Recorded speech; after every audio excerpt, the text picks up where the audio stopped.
नमस्कार, आपका बहुत बहुत स्वागत है। हर मनुष्य अपने जीवन में किसी न किसी समस्याओं से गुजर रहा होता है। वो समस्याएं चाहे आपके कैरियर से संबंधित हों, धन से संबंधित हों, पुत्र से संबंधित हों, विवाह से संबंधित हों या किसी प्रकार की भी समस्या हो, किसी न किसी समस्या से आदमी दो चार होता ही है। तो इन समस्याओं को दूर करने के लिए ज्योतिष में बहुत से उपाय हैं, जिसमें से एक रत्न धारण करना भी एक उपाय है। तो आज के वीडियो में मैं आपको बताऊंगा कि आपको कौन सा रत्न धारण करना चाहिए। रत्न धारण करने के भी कई तरीके हैं, जिसमें से मैं आपको कुछ तरीके आपको बताऊंगा जो काफ़ी कारगर हैं।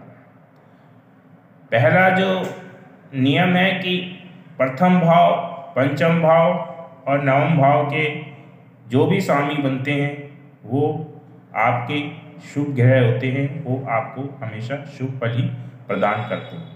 तो आप प्रथम भाव के स्वामी, पंचम भाव के स्वामी या नवम भाव के स्वामी के रत्न धारण कर सकते हैं। इसके अलावा आपकी कोई ना कोई दशा या अंतर्दशा किसी ग्रह की चल रही होगी तो उसके रत्न भी आप धारण कर सकते हैं, लेकिन वो दशा या अंतर्दशा लगन के स्वामी के मित्र होनी चाहिए, यानी कि प्रथम भाव के स्वामी के मित्र हों तभी आप रत्न धारण करें। तो एक नियम तो मैंने आपको ये बता दिया। दूसरा नियम केपी एस्ट्रोलॉजी से संबंध रखता है। उसमें जो है 7 प्रकार के कारक बताए गए और वो सातों कारक उनके डिग्री के आधार पर बताए गए हैं, यानी कि आपके जो 9 ग्रह हैं उसमें से राहु केतु को छोड़कर जो बाकी के 7 ग्रह हैं उनके रत्न आप धारण कर सकते हैं। और कौन सा रत्न धारण करना है वो मैं आपको अब विस्तार से बताता हूँ। आपकी कुंडली में कोई भी ग्रह 0 से 30 डिग्री का होगा। आप कुंडली ऐप से या कोई भी सॉफ्टवेयर में देख सकते हैं कि आपका कौन सा ग्रह कितने डिग्री का है।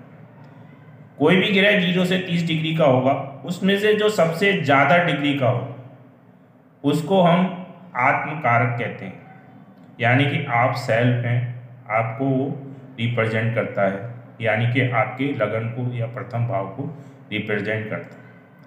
यानी कि अगर आप कॉन्फिडेंस की कमी है आपके अंदर या स्वास्थ्य आपका ठीक नहीं रहता है, आपका मन विचलित रहता है, कन्फ्यूजन रहता है दिमाग में, तो इसके लिए आपको सबसे ज़्यादा डिग्री वाला ग्रह जो भी है जिसे आत्मकारक कहते हैं उसका रत्न धारण करना चाहिए।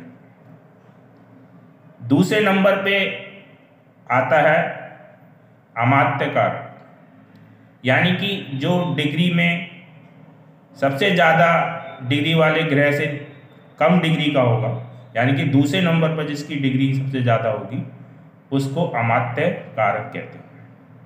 ये आपके दूसरे भाव यानी कि धन भाव को दिखाता है, 10वां भाव यानी कि आपके कार्य क्षेत्र को दिखाता है, 11वां भाव यानी कि लाभ भाव को दिखाता है।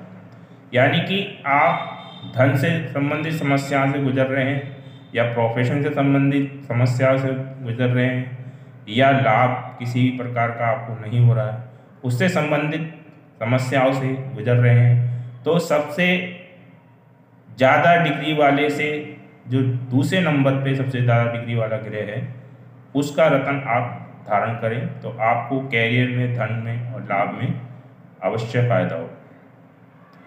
तीसरा सबसे ज़्यादा डिग्री वाले ग्रह को भ्रात कारक कहा जाता है। अगर आप में पराक्रम की कमी है, यानी कि आप कोई काम करते हैं लेकिन पूरा एफर्ट नहीं लगा पाते हैं, या आपके पड़ोसी से संबंध सही नहीं है, या आपकी कम्युनिकेशन स्किल में थोड़ी कमी है, आप कम्युनिकेशन संबंधित कार्य करते हैं, या आपके भाई से संबंध अच्छे नहीं हैं, आप भाई संबंध अच्छा करना चाहते हैं, तो इसके लिए आप सबसे ज़्यादा डिग्री वाले से तीसरे नंबर पर, यानी कि जो तीसरे नंबर पे सबसे ज़्यादा डिग्री वाला ग्रह होगा उसका रत्न आप धारण कीजिए। अब चौथे नंबर पर जो सबसे ज़्यादा वाला डिग्री वाला ग्रह होता है उसे मात्र कारक कहते हैं, यानी कि आपका सुख भाव का कारक ग्रह कहलाता है शुभ भाव से हम माता का सुख भी देखते हैं, अपने पारिवारिक सुख भी देखते हैं, वाहन देखते हैं, प्रॉपर्टी देखते हैं। अगर इनसे संबंधित समस्याओं से आप गुजर रहे हैं तो चौथे सबसे ज़्यादा डिग्री वाले, चौथे नंबर पे जो सबसे ज़्यादा डिग्री वाला ग्रह है उसका रत्न आप धारण कीजिए। अब जो 5वें नंबर पे सबसे ज़्यादा डिग्री वाला ग्रह है उसको हम पुत्र कारक कहते हैं। यानी कि आप संतान संबंधी समस्याओं से गुजर रहे हैं, आपकी संतान नहीं हो रही है, या संतान है तो उनकी पढ़ाई से संबंधित चिंता है, या संतान से स्वास्थ्य से संबंधित चिंता है, या संतान से संबंधित कोई भी चिंता है, तो आप पुत्र कारक यानी कि 5वें नंबर पर जो सबसे ज़्यादा डिग्री वाला ग्रह है उसका रत्न आप धारण कीजिए। अब 6ठे नंबर पे जो सबसे ज़्यादा डिग्री वाला ग्रह होता है उसे ज्ञाति कारक कहते हैं। ये आपके 6ठे भाव, 8वें भाव और 12वें भाव का कारक ग्रह कहा जाता है। यानी कि अगर आप 6ठे भाव, 8वें भाव या 12वें भाव से संबंधित समस्याओं से गुजर रहे हैं और अगर आप उनसे संबंधित कार्य करते हैं तब आप इसका रत्न धारण कर सकते हैं। लेकिन कोई भी रत्न धारण करने से पहले आप ज्योतिषीय सलाह अवश्य ले लें, क्योंकि 6ठा, 8वां भाव और 12वां भाव कुंडली का अच्छा भाव नहीं कहे जाते हैं। ये अगर आपके लिए अच्छे हैं यानी कि आप उनसे संबंधित कार्य कर रहे हैं तब तो आप इसका रत्न धारण कीजिए, नहीं तो आप कोई भी रत्न धारण करते हुए, इसी का नहीं जो भी मैं बता रहा हूँ, कोई भी रत्न धारण करते हुए एक बार या तो आपको नॉलेज हो थोड़ी बहुत तो आप अपनी कुंडली का विवेचन करके या फिर किसी अच्छे ज्योतिषी को दिखाकर ही धारण करें। तो ज्ञाति कारक जो है 6ठे, 8वें या 12वें भाव से संबंधित समस्याओं की निदान के लिए पहना जाता है, लेकिन इसको पहनने से पहले आप जरूर सलाह लें। अब सबसे कम डिग्री का यानी कि 7वां प्लैनेट जो सबसे कम डिग्री का होगा उसे दारा कारक कहते हैं। ये 7वां भाव यानी कि आपके पार्टनर का भाव का कारक ग्रह, यानी कि आप पार्टनर से संबंधित, चाहे आपका बिजनेस पार्टनर हो, चाहे वैवाहिक पार्टनर हो या अदर्स पीपल से आपके संबंध से संबंधित कोई भी अगर परेशानी चल रही है, नेम फेम से संबंधित, तो आप इसका रत्न धारण कर सकते हैं।